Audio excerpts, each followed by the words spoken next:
and we begin from the Middle East, where a raid classified as the most deadly since the Israeli raid on the Jenin refugee camp nearly 2 decades ago has occurred again at a camp. At least 9 people were killed in that raid. We have a report.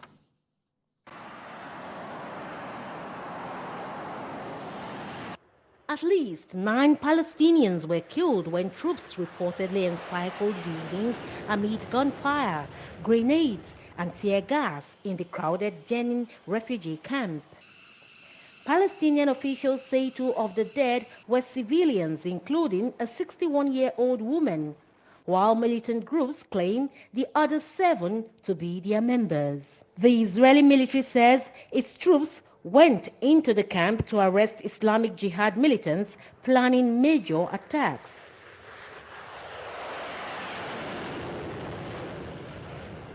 Over the last year, Israel's military raids have mounted, sparking increasingly fierce gun battles with a new generation of armed Palestinians. People are comparing the incident with that of April 2002, at the height of the Second Palestinian Uprising. Back then, Israel launched a full-scale incursion known as the Battle of Jenin, in which at least 52 Palestinian militants and civilians, 23 Israeli soldiers were killed. It had followed a campaign of Palestinian suicide bombing in Israel. And joining me now from Morocco for more on this disturbing raid that could spark a higher wave of violence among the Israeli-Palestinian border is a global affairs analyst, Calvin Dack. Good to have you join us. Good to be here. So this issue, basically, it's not new. We've seen this kind of escalation since, I think, 1947 it is. But talk to us about what you think is exacerbating this recent tension. Well, I think that one of the things that is on a lot of folks' mind, I know it was on mine, is the new character of the new Netanyahu government and what that means. You know, there's always been fears of what this would mean for resolution of the conflict with Palestinians and the Israelis. This obviously is not going to help that impression. But I think the big thing that I'm thinking about now is what is going to be the world reaction. And we saw that Secretary of State Anthony Blinken is traveling to the region, obviously in response to this, because as the Israelis have said, and as most people believe, the retaliation is only going to escalate this further, and that endangers the lives of Palestinians and Israelis. Mm. And you mentioned very interesting facts. And one of the facts is that Anthony Blinken, the U.S. Secretary of State, is going to be in that region next week. But you also talked about the new coalition government in Israel, and that's led by Benjamin Netanyahu. It is really far right, and people fear that we are likely to see more attacks. Do you think that in the coming days we might likely see the kind of attack we saw in 2021 that lasted for about 11 days? Well, I hope not. But what I think could do a lot would be for, you know, a lot of some of the people in the new Netanyahu government, you know, have histories of antagonism towards peace between the Israelis and the Palestinians, you know, antagonism towards a two-state solution. And Netanyahu tried, at least to international media, to downplay a lot of those fears. But I think what's going to have to happen is the Netanyahu government has to respond to this in a way that doesn't just back up what everybody was suspecting when the government was formed. And that could help tensions. But if that doesn't happen before there's retaliation, we could see this continually escalating, which only feeds into the fears of what the Netanyahu government has planned, not only in the immediate term, but for the long term as well. Mm. And the Palestinian Authority has announced that they have halted security coordination with the Israeli Authority, and security coordination is the chief or is the cornerstone of the Oslo Accord of 1993. What is likely to be the consequence of this? Well, I think the immediate consequence is going to be that it's going to endanger the lives of Palestinians and Israelis. It's going to make any retaliation from either side easier if they're not cooperating with security.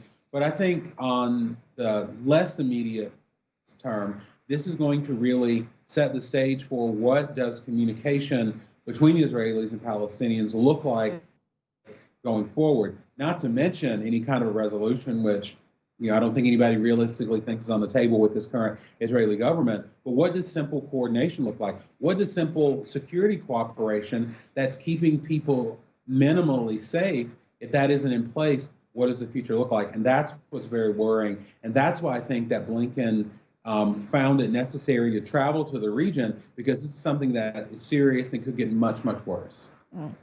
You mentioned earlier that the U.S. Secretary of State, Antony Blinken, will be in Israel and the Palestinian territory next week.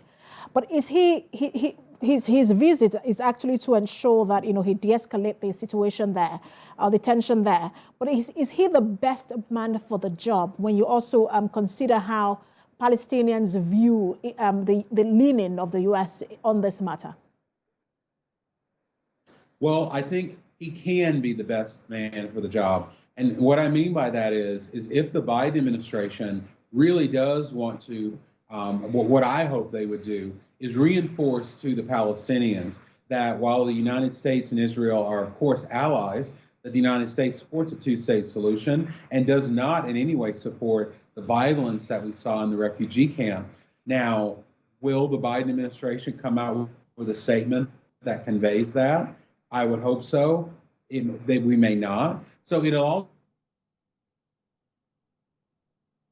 depend on what message Blinken carries. If he doesn't carry something that lets Palestinians know that's what Israel's doing without holding our allies accountable, then he's not going to help, and he's not the man for the job. But if he comes with the right message, it could help the situation. Now, hopefully we don't, but if we were to see the kind of hostilities, the 11 days hostilities we saw in that region in 2021, and then we also have the war in Ukraine ongoing, what could that mean? Well, I think just on a simple level, it means that attention from the international community, because it's not just the U.S. We've seen statements from France, I believe China as well. The war in Ukraine is obviously, as far as foreign interventions go, the priority for a lot of countries. And unfortunately, particularly when it comes to what's going to happen at the UN, there are requests that the UN Security Council intervene and at least make a statement to kind of bring down the tensions. When everything is happening with Ukraine and Russia's war in Ukraine, that's attention that's not going to be paid to this. I just hope that the United States and our allies can walk and chew gum at the same time, as we say, that they don't let anything fall through the cracks. But it is true that what's happening in Ukraine is going to take priority, unfortunately, and may distract from the United States and others sending the messages that need to be sent to kind of calm the tensions between the Israelis and Palestinians after this raid in the Jenin refugee camp. But how much can the global security order take at this moment, especially with the war ongoing? We're seeing tensions in Asia. If this continues, there's also tension with Azerbaijan and Armenia. If this continues, how will that alter the global security order? Well, like I said, there's a lot of things that are going to need to be juggled. And I think in an ideal world, they could deal with them all. But in a real world, realistically, they won't get the situation with Israel and Palestine won't get the attention that it deserves to stop it from being escalating. This is going to be the time where we're going to see real international community leadership, meaning are people going to make sure that none of these situations fall through the cracks? I'm hoping, and I'm very closely what Blinken is going to do when he goes there, to see if the United States is going to be the leader that doesn't drop the ball in Ukraine, doesn't drop the ball in these other situations that are, of course, affecting U.S. interests, and does what we need to do, sends the right message for Israel and Palestine to de-escalate the tensions and the violence and the killing that we've seen. And for you, what would you say could be the lasting solution? We've seen, we've been seeing this has been ongoing since 1947, as we said earlier. What for you? We know that there is already a proposal for a two-state solution, but that doesn't seem to be happening at the moment. What for you is the lasting solution on this Israel-Palestine conflict? Well, I support the two-state solution, and I think for the long term, that is the most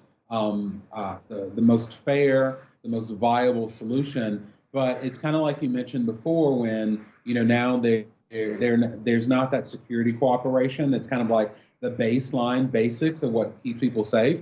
Unfortunately, until those types of things, the day-to-day cooperation are cemented in that they're not put on and put off depending on what happens, we can't even think about a two-state solution in the future. However, that doesn't mean that shouldn't be the goal. So I hope that's still the goal, and I hope that the U.S. is going to propose creative ways that the Israelis and Palestinians can get over this conflict and build the trust necessary to make the two-state solution viable in the future.